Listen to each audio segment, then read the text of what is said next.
What's up, guys, and welcome to a very spooky and special episode of Canvas Confessions. I am your host, Cowgirl Barbie, aka Tans, and today I have a very fun, very scary episode for you. We're going to do a couple of spooky stories and just kind of do a little painting in the mix. I am very excited.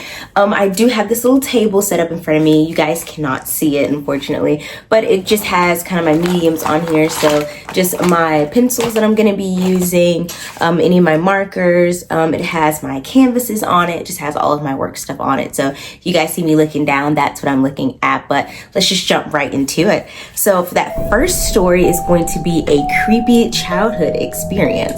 So this starts out, it says, when I was a kid, my family lived in Texas. We lived in a nice 2-story home.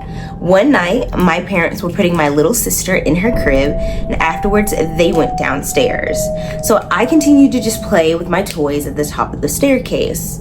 At one point, I looked at the bottom of the stairs and I saw my sister. She was crawling around on the ground. Now, I thought this was pretty strange because our parents had just put her to bed like 5 minutes ago. And while I stared at her, I noticed that, she was a little pale and her eyes were like huge and they were black. So, otherwise she just looked like my sister. So I, of course, started screaming and panicking, and my parents came running. And I'm pointing like, look, there's my baby sister. There's my baby sister. She's at the bottom of the stairs. And she's gone.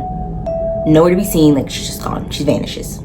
So, we just kind of forget about that. And, we just go over it. We breeze past it. So, years later, we took a trip to my home country. My grandma decided to braid my sister and I's hair. So, while braiding my sister's hair, my grandma looked over at my mom and she said, "Did you know Nora's twin would have been a girl?" And I asked my mom, "What twin?" My mom says, "I never told you, but I miscarried Nora's twin." We're just getting into the good stuff early. Okay. Let's get on to that next one.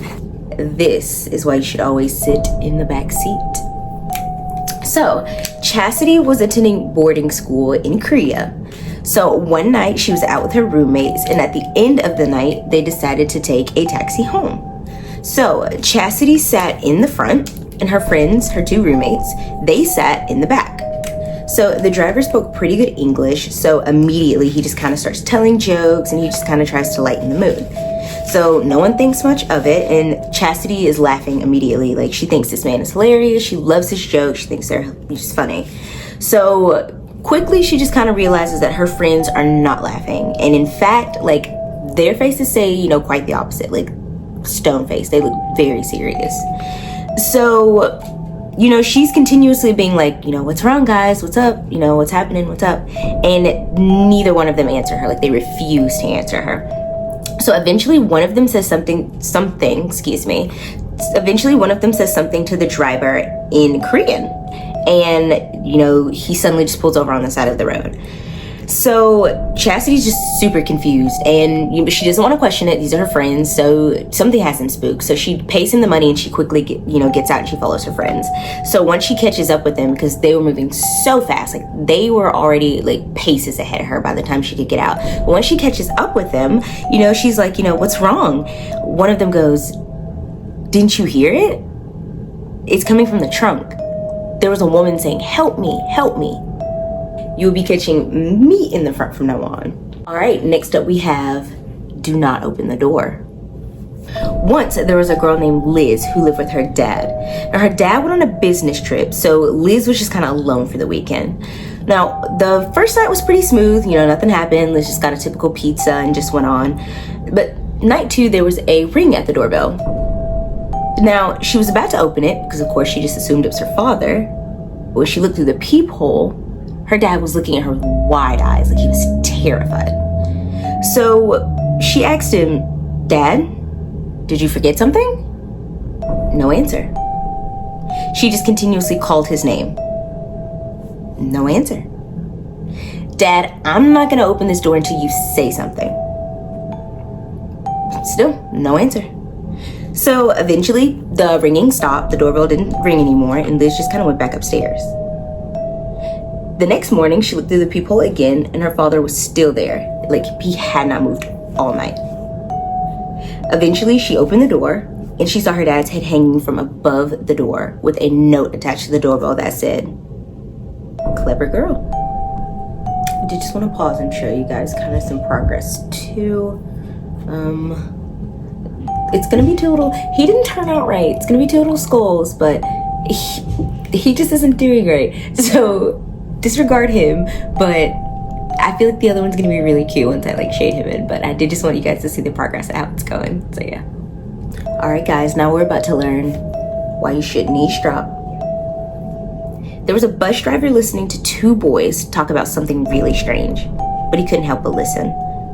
It was late at night, but he recognized them as two boys from the college, and they took this bus pretty regularly. They were the only two on the bus, and the driver realized that, they were just kind of swapping stories back and forth. One of them said, "If you turn around, the ghost will snatch you away." The second boy goes, "Easy, just don't turn around." The first boy says, "You can't help it. The ghost will try all kinds of tricks just to get you to turn around." The driver suddenly realized that they had passed their usual stop and the boys were still just talking. He thought, maybe you should warn them. So he turned around. The bus driver was never seen from again. This is why you're supposed to mind your business. Always mind your business. Mind your business.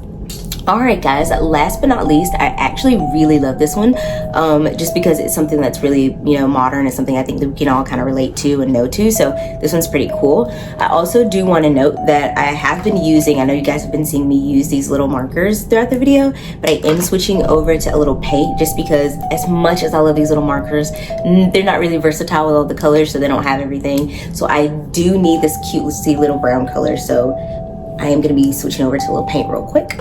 But here's the next story, and it is going to be called Do You Know the Muffin Man? So, did you guys know that the song, or the Did You Know the Muffin Man? Everyone knows that little song. Anyway, so did you know that this was actually based on a real serial killer? So, and it's probably one of the most well-known nursery rhymes. So I think it's really creepy that we sing that to our kids. But it was actually based on a man back in the 1800s. His name was Frederick Thomas Linwood. And what he would do is he would use muffins. He would tie it on the end of a string, and he would sit in alleyways and he would kidnap and kill kids. And it is also reported that he killed 7 rival bakers. So he meant he was going to be number one. He was going to be on top. He meant that. So he actually would just lure them in. He would kill them. Now, I don't think he went Jeffrey Dahmer and he ate them. I didn't see anything about that, but I, did see that he would just lure them in that way. So the song was just created to spread awareness amongst the kids. It was just to kind of tell them to stay away from the Muffin Man that lived on Drury Lane. And so that was kind of a real place, and that was where he was, and that's where he was snatching up, kids. And he was one of the first, if not, I think the first documented serial killer in England. Now, it may actually have been the world, but I do know, I think it was in England especially he was.